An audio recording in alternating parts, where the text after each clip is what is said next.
येत्या काळात पवारांची राष्ट्रवादी कोणाच्या तरी मागे जाण्याच्या विचारात आहे असा दावा राणेंनी केला आहे। ठाकरेंच्या शिवसेनेसह काँग्रेसला राजकारणात आता स्थान नाही असं वक्तव्यही नारायण राणे यांनी केलंय। तर महाराष्ट्राच्या राजकारणातील चिखलाला विरोधकच कारणीभूत असल्याचं त्यांनी वक्तव्य केलंय।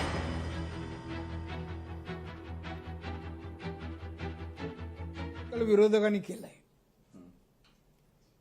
मातीमध्ये पाणी जास्त मिसळायला लागलेत विरोधक, त्यांना कळत नाही केव्हा काय करावं, ते स्टेबल नाहीयेत।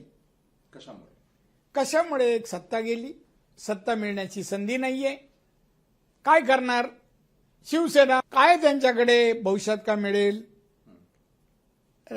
महाराष्ट्राच्या राजकारणात काय मिळणार नाही। काँग्रेसला तर काही स्थान नाही महाराष्ट्रात, अजिबात नाही स्थान। राष्ट्रवादीवर बोलणार नाही, त्यांना कोणातरी मागे जायचं आहे, ज्येष्ठ आहेत, श्रेष्ठ आहेत, पण आता बाकी काय म्हणत नाही, इंटू ब्रॅकेट सगळं। लोकशाही मराठी ऐका, पहा, जागरूक रहा।